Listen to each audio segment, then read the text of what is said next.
Hello everyone, कैसे सभी लोग।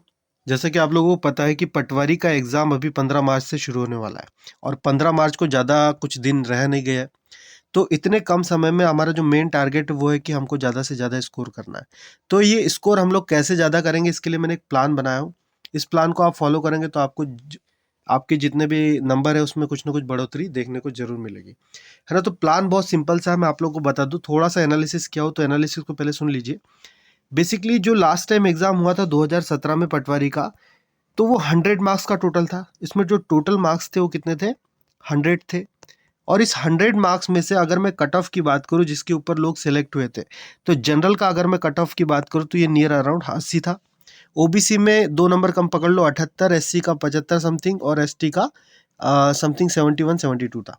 तो ये कट ऑफ लिस्ट थी, मतलब आपको 100 में से। अब जो इस साल चेंज है 2023 में, तो 2023 में देखेंगे तो टोटल जो मार्क्स है, टोटल कितना है हमारे पास में, 200 है। कितना है, 200। तो अगर मैं टारगेट को डिवाइड कर दूं तो वैकेंसीज में ज़्यादा डिफरेंस नहीं है। तो फिर से जो कट ऑफ इस साल जा सकता है, तो मुझे लगता है कट ऑफ नियर अराउंड 80 ही वेरी करेगा। और जितने भी बाकी भी कैटेगरी है, मैं यही बोलना चाहूँगा कि आप लोग जनरल का ही टारगेट करो, है ना। जनरल का ही टारगेट करो ताकि आप लोग बाकी चीज़ तो स्कोर कर ही लोगे, है ना। बाकी तो सेम ही रहने वाला है। तो 200 में से, अच्छा सॉरी, ये 80 जो है 100 में से था। तो यहाँ पर जनरल का क्या होना चाहिए, 80 का दोगुना हो जाएगा 160, है ना। वो 80 मैंने लिख दिया था, कितना होगा 160 का टारगेट आप कितने में से करिए, 200 में से करिए। ठीक है। तो ये स्कोर प्राप्त करने के लिए हम लोग को क्या करना पड़ेगा, क्योंकि अल्टीमेट चीज़ क्या, अगर आप ये स्कोर को अचीव कर लेते, इसके ज़्यादा आ जाते, तो आपका सिलेक्शन निश्चित है ना। इसके बाद में आपका जो भी प्रोसेस होगी उसके बाद में आप पटवारी बन ही जाओगे। तो इस 160 को स्कोर को अचीव करने के लिए कम से कम दिनों में करना है। तो उसके लिए क्या करना होगा, सबसे पहले मैं आप लोग को बता दूं कि सब्जेक्ट्स इसमें कितने हैं ना। जो सेक्शन है वो कितने, 8 सेक्शन है। कितने हैं, 8 सेक्शन। और 8 सेक्शन आप लोग को तो अब तक तो पता ही चल गया होगा क्या है। पहला है हिंदी, दूसरा है हमारे पास में जीके, है ना, दूसरा जीके। तीसरा क्या है हमारे पास में, प्रबंधन। क्या है, प्रबंधन। चौथा है साइंस, चौथा है साइंस। पांचवा हमारे पास में हो जाता है कंप्यूटर। छठवां हो जाता है इंग्लिश। सातवां हमारे पास में है मैथ्स। एंड आठवां हो जाता है रीजनिंग, है ना। तो इसने सारे के सारे सब्जेक्ट इंक्लूड कर लिए। तो ये तो आप लोग को पता ही होगा, ये सारे सब्जेक्ट थे। अब आप हमारी स्ट्रेटेजी में एक चीज़ ये आती है कि मैं क्या करता हूँ, 2 सेक्शन में इन सारे सब्जेक्ट को डिवाइड कर देता हूँ। तो आप लोग भी अपने हिसाब से उसको डिवाइड करिएगा। एक सेक्शन में रखिएगा टफ सब्जेक्ट, जो खुद को टफ लगते हैं, है ना। दूसरे के हिसाब से नहीं भाई, अपने हिसाब से। और दूसरे में रखिएगा इजी, जो मुझे खुद को इजी पड़ते हैं। तो मैंने किस तरीके से डिवीजन किया हो तो आप देख लीजिए। टफ में मैं रखता हूँ मैथ्स को, रीजनिंग को, इंग्लिश को, एंड जो थर्ड सब्जेक्ट है प्रबंधन। मैंने इनको टफ में इसलिए रखा हूँ क्योंकि क्या है कि जनरली जो हम लोग तैयारी करते थे तो उसमें जीके बहुत सारा पढ़ते हैं, मैथ्स भी पढ़ते हैं, पर मैथ्स मैक्सिमम लोगों को टफ जाता है, इसलिए मैंने इसको टफ में रखा हूँ। रीजनिंग को भी मैक्सिमम लोगों को टफ जाता है, इसलिए कैलकुलेटिव पोर्शन है, ज़्यादा मतलब उसमें मेहनत लगती है और ज़्यादा टाइम भी लगता है। इंग्लिश ज़्यादातर नहीं पूछा जाता, तो ये तो टफेस्ट पार्ट में है ही। प्रबंधन नया है, इसलिए इसको मैंने टफ में रखा हूँ। इजी साइड को देखें तो उसमें मैं जीके को रखता हूँ, क्योंकि जीके लास्ट ईयर एमपीपीएससी में आप लोगों ने पढ़ रखा होगा, आबकारी में पढ़ रखा होगा, कांस्टेबल में शायद पढ़ रखा हो। इसके बाद में साइंस जनरली पूछा जाता है सेंट्रल के एग्जाम में या फिर एमपी के एग्जाम में, इसलिए साइंस को इजी सेक्शन में रख रहा हूँ। तीसरा हमारे पास में कंप्यूटर भी उसी तरीके से है, कंप्यूटर और हिंदी। हिंदी तो हमारी मातृभाषा है, इसलिए मैंने इसको ईजी में रखा हूँ। तो ये हमारे ईजी और टफ में आप लोग डिवाइड कर दो।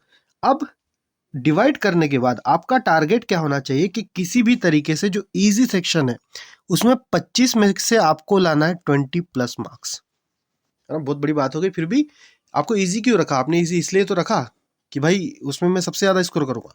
तो इसको टारगेट बना दो 20+, मतलब 20+ 21-22 जो भी होता है जीके में लाओ, 21-22-23 साइंस में लाओ, कंप्यूटर में, हिंदी में, है ना। इतनी मेहनत कर लो इन 15-20 दिनों में, जितने भी टाइम अभी बाकी रहे।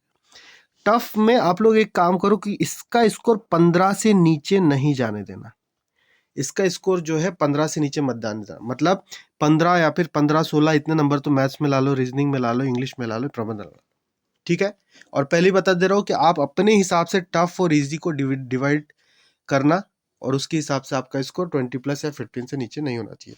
तो इस तरीके से आप क्या करेंगे, 160, जो 80 का दुगना हमने किया था, 160 के टारगेट तक आप पहुंच जाओगे। ठीक है ये चीज। चलिए, दूसरी चीज़ ये तो हो गया लास्ट ईयर के हिसाब से और टफ और इजी में डिवीजन से। दूसरा, हम लोगों को पढ़ना कैसे, इतने कम समय में पढ़ना कैसे। तो कम समय में पढ़ने के लिए देखिए कुछ पॉइंट्स है। पहली चीज़, क्वेश्चंस लगाइए। क्या करिए, क्वेश्चंस।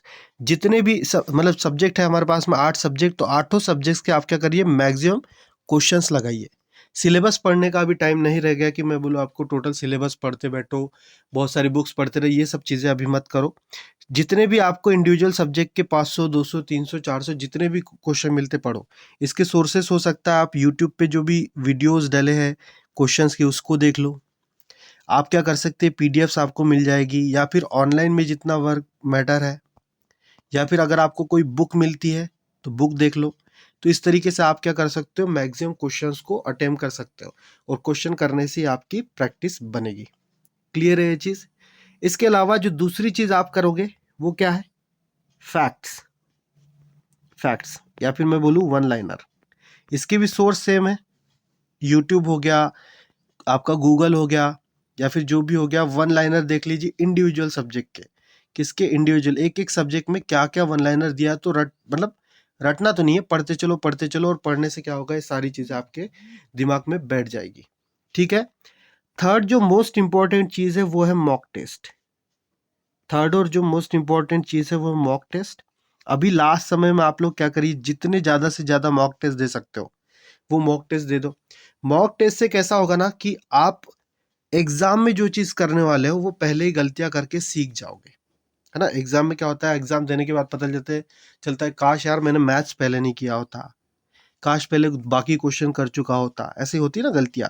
तो मॉक टेस्ट देने से आप लोग को पता चल जाएगा कि पहले कौन सा सब्जेक्ट करना है, बाद में कौन सा सब्जेक्ट करना है, कौन सा सब्जेक्ट स्कोरिंग होगा, किस में मैं अच्छा परफॉर्म कर रहा हूँ, किस में कहाँ गलती कर रहा हूँ। तो ये सारी चीज़ आप मॉक टेस्ट में करके उसमें सुधार कर सकते हो।